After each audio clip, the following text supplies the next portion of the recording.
Cooperative, सहयोग करने वाला। नेटवर्क बिजनेस में कौन लीडर बनता है, कौन बड़ी सफलता? जो सहयोग करने के लिए तैयार है अपनी टीम को, मैनेजमेंट को सहयोग करने के लिए तैयार है, अपलाइन को सहयोग करने के लिए तैयार है। अपलाइन ने एक सेमिनार रखा, अपलाइन के दम पे थोड़ी हो जाएगा, पूरी टीम को अपना थोड़ा थोड़ा कंट्रीब्यूट, थोड़ा थोड़ा सहयोग देना पड़ेगा, तब सेमिनार बड़ा होता है, तब ट्रेनिंग बड़ी होती है, तब मीटिंग बड़ी होती है, तब बिजनेस बड़ा होता है। एक अकेला आदमी 500 लोगों की मीटिंग नहीं दे सकता, लेकिन उसी टीम के अंदर अगर 50 लोग तैयार हो जाएं, वो 100 लोगों को ट्रेंड कर सकते। कॉन्ट्रीब्यूशन, कॉपरेशन, सहयोग करना। बगैर सहयोग करे बिजनेस बड़ा नहीं होता, ध्यान रखिए।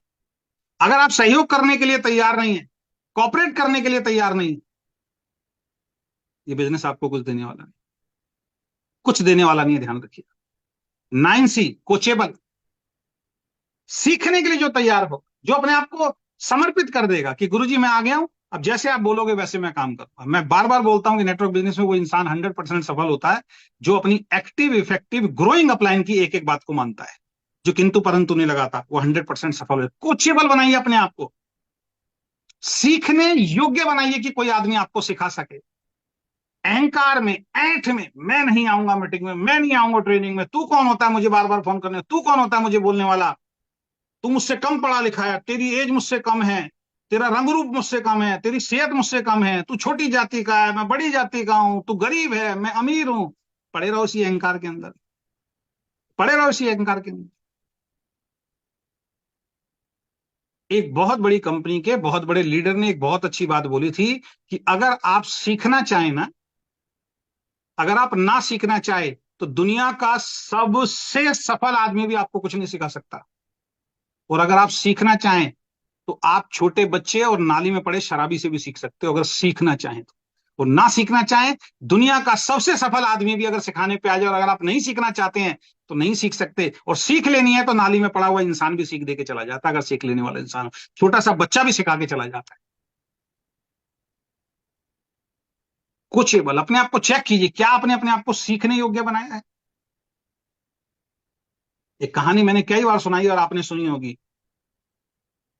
एक मंदिर का निर्माण हो रहा था और उस मंदिर में संगमरमर की मूर्ति बननी थी और संगमरमर के पत्थर जमीन पे बिछने थे। एक खदान में से संगमरमर पत्थरों को काटा गया।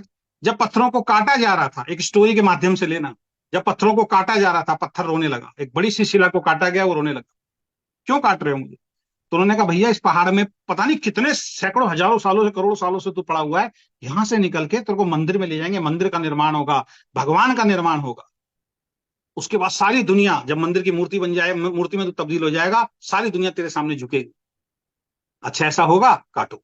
काटना शुरू कर दिया, बहुत बड़ी शिला को काटा गया। उसमें से फिर बहुत सारे पत्थर जमीन पे बिछाने थे। एक पत्थर को बाहर रखना था और एक पत्थर, 3-4 पत्थर की मूर्ति बनानी थी। एक पत्थर को उठाया, जो मूर्तिकार था उसने छांटना शुरू किया, हथौड़े मारने शुरू करे, वो रोना शुरू हो गया।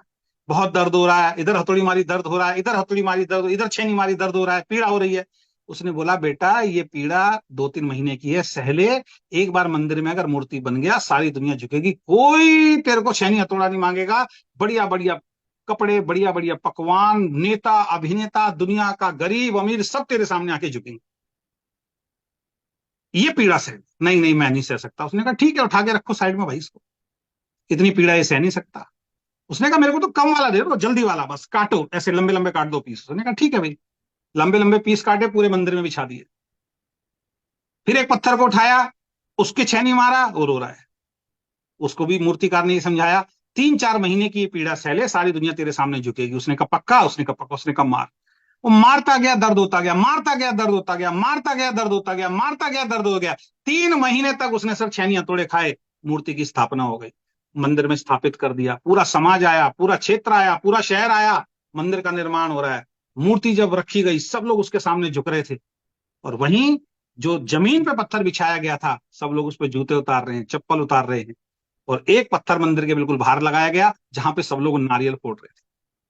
वो पत्थर वही था जो कह रहा था सबसे कम दर्द वाली जगह पे मुझे रखो, उसको वहां रख दिया। अब जो भी आ रहा है उस पर नारियल फूट रहा है, सारी जिंदगी उस पर नारियल फूटेंगे, रोज दर्द सहना पड़ेगा उसको, हर जो जो जब जब नारियल फोड़ा जाएगा उसको दर्द सहना पड़ेगा, लेकिन एक ने 3-4 महीने लगातार दर्द सहा, वो भगवान बन गया। कोचेबल बनाइए सर, सीखने योग्य बनाइए, जमीन पे उतरिए, थोड़ा सीखिए, कुछ प्लान दिखाना हम बोल रहे हैं, सीखिए, प्रोडक्ट की ट्रेनिंग लीजिए।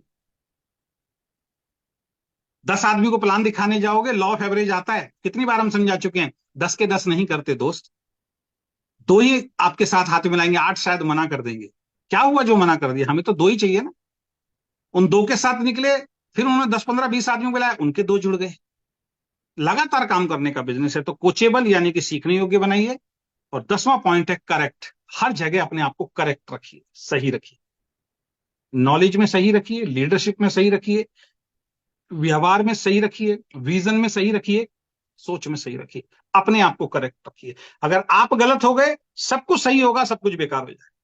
अपने आप को हमेशा सही रखना है। अगर आप सही हो, बाकी सारी चीजें हो जाएंगी। अगर आप ही गलत हो, आपके अंदर कितनी क्लियरिटी क्यों ना हो, आप कितने कमिटेड क्यों ना हो, आप कितने कंसिस्टेंटली वर्क क्यों ना करते हो, आप कितने केयरफुल क्यों ना हो, लेकिन अगर आप करेक्ट नहीं है ना दोस्त, कोचेबल कितने भी हो जाए, लेकिन अगर आप करेक्ट नहीं, फिर समझ लीजिए करेक्ट कीजिए, अगर आप करेक्ट हैं, फिर आपका कुछ नहीं हो सकता है। तो ये 10 C जो हैं, आपके जीवन को पूरी तरीके से बदल सकते हैं। अब मैं आपसे पूछना चाहता हूं एक एक करके, कोई नौकरी हो, कोई बिजनेस हो या नेटवर्क बिजनेस हो, जितने भी महानुभाव कल को इस वीडियो को देखेंगे, तो मेरी एक बात का जवाब दीजिए। नेटवर्क बिजनेस को हटा देता हूं 2 मिनट के लिए, 2 मिनट के लिए नेटवर्क बिजनेस को हटा देता हूं। अगर आप कोई नौकरी कर रहे हैं, नौकरी में आपको क्लियरिटी नहीं है, कॉन्फिडेंट नहीं है, कमिटमेंट नहीं है, कंसिस्टेंट नहीं है, लगातार नौकरी पे नहीं जाते हैं, केयरफुल नहीं है नौकरी के प्रति, कैपेबल नहीं है, उसको करने लायक नहीं है आप, उसके बाद में बात करूं तो कंट्रीब्यूशन आप सही नहीं देते हैं, कॉपरेट आप अच्छी तरीके से नहीं करते हैं, आप सीखने के लिए तैयार नहीं है, और आप वहां पे करेक्ट नहीं है, सही नहीं है, बताइए कौन आपको नौकरी पे रखेगा।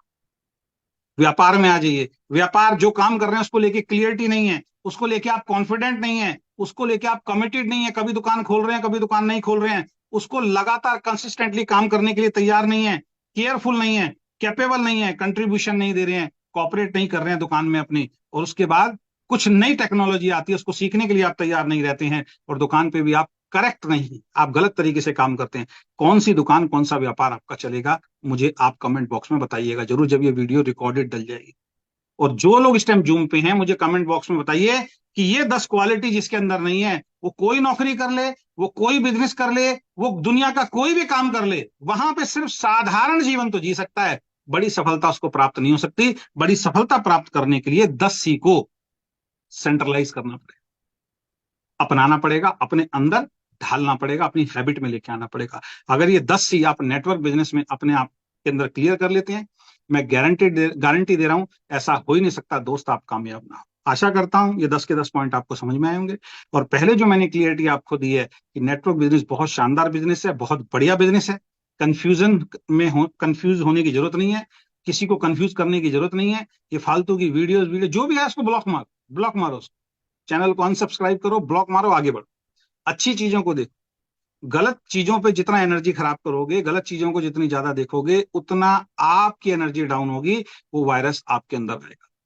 बहुत बहुत धन्यवाद, thank you so much, wish you all the best, we can achieve everything, thank you so much.